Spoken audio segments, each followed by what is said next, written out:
Summiting Tay Con Linh, rooftop of northeastern Vietnam. As if in a fairytale, I found myself lost in a mystical moss-covered forest on an adventure to Tay Con Linh mountain peak in Ha Giang province. Tay Con Linh is situated along the Che River mountain range.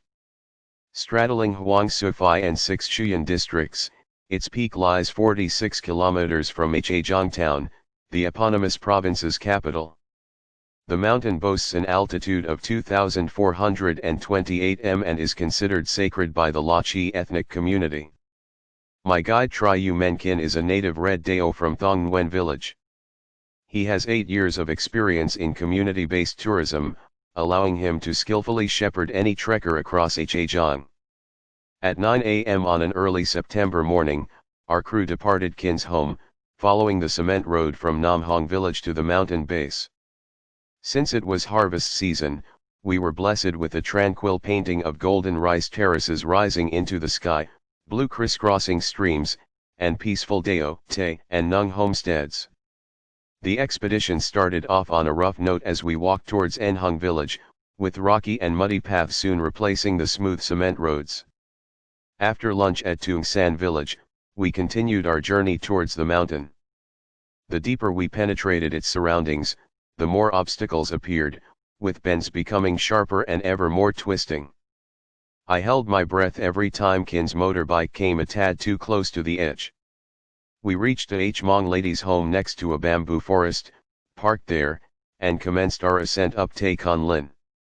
The first steps were not the easiest. Kin led us along a stream bordered by slippery rocks. The road did not appear to be traveled often as a thick blanket of moss enveloped the rocks. And since I went there during flood season, water torrentially gushed down from above. After the stream appeared a verdant garden of Langkangiat Seoko, a ginger-like plant used medicinally and in cooking. The burgundy fruit was in season and gathered neatly at the root. The plants grew wildly and in every direction that even our guide had to make notes while we navigated the maze-like garden. The more we ventured into the bushy expanse, the steeper the slope became. Centuries-old trees flanked our path to add a sense of enchantment to the forest. Out of nowhere, a thick branch suddenly snapped off from a tree and landed on the ground, disturbing the eerie quiet of the woods. Chills ran through my spine as I quickly scanned the crew to confirm everyone was fine. To my relief, we made it safely through the dangerous passage. Continuing our progress, we noticed rows of illegally axed pomu and ngocam trunks lying nearby. Since their wood is precious, rare, and in constant demand, many sneak into the forest to profit from their riches. On our way, I also caught sight of bowls and plates left behind by those who had come before us.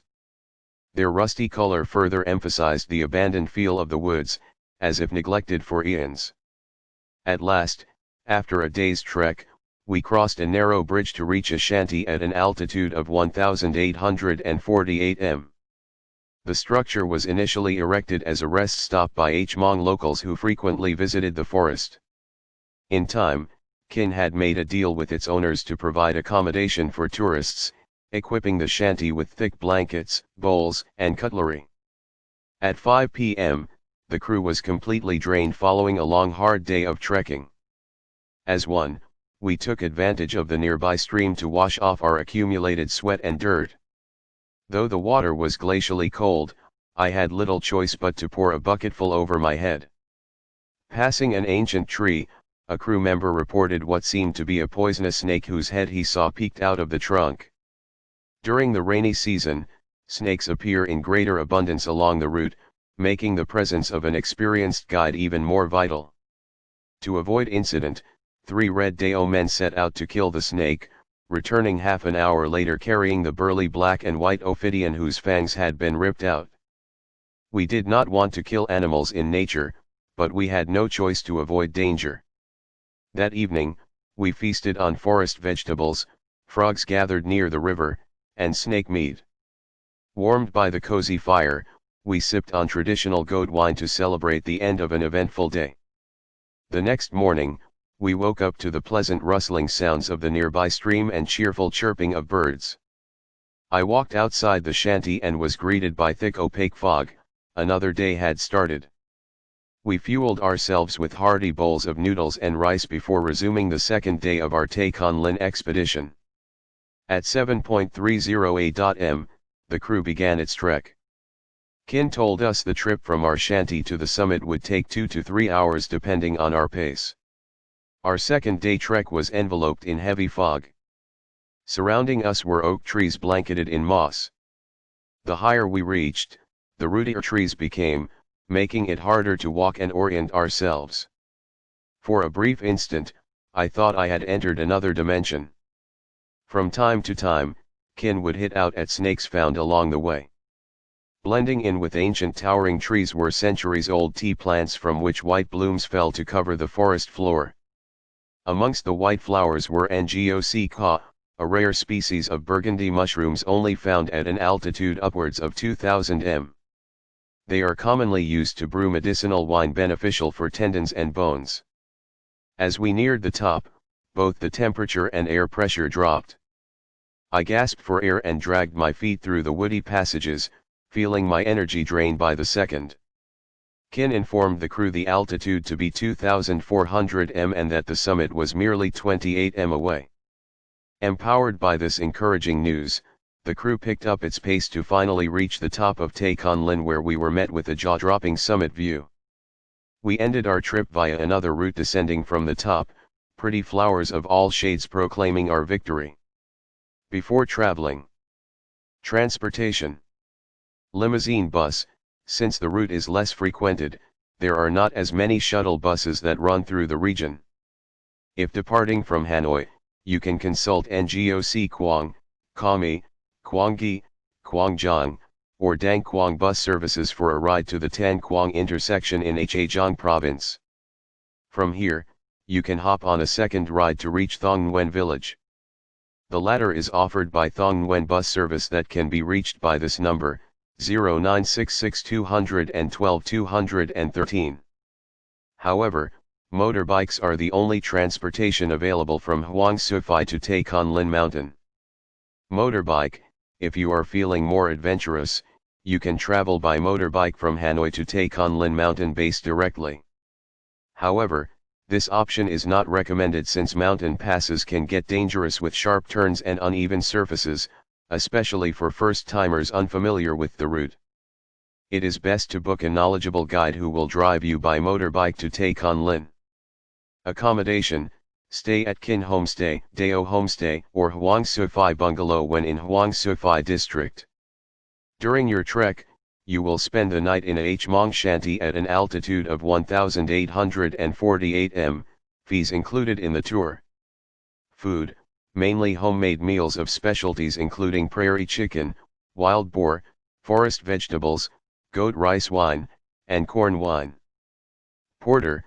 Despite being dubbed the rooftop of the Northeast, Tay Con Linh is not overfrequented.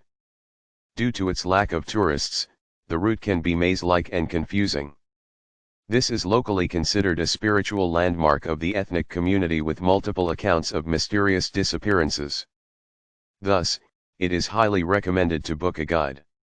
Kin is an experienced and devoted trekker and knows the route around Tay Con Linh like the back of his hand. For bookings, you can contact him via 0988070619. Tour pricing. The tour costs VND 1.3 million, $56, if you depart from Nam Hong village and VND 4 million from Hanoi. The fee includes food, accommodation, motorbike rental, and a guide. The minimum number of people on a crew starts at 4 and cuts off at 16. Ideal time to visit. The most ideal time to climb Tay Con Linh is in the dry season that begins at the end of September and ends in April. You can thoroughly enjoy golden terraced fields in the fall, water season in April, or blooming red azaleas at the start of spring. You should avoid visiting from May to September during flood season when snakes are abundant. Mountain climbing gear. Whilst Tay Con Linh is not that tall, its paths are rocky and bendy. Make sure you bring appropriate gear like trekking poles, a flashlight, waterproof backpack, boots, or suitable shoes to prevent dangerous snake bites, gloves, and a wide-brimmed hat.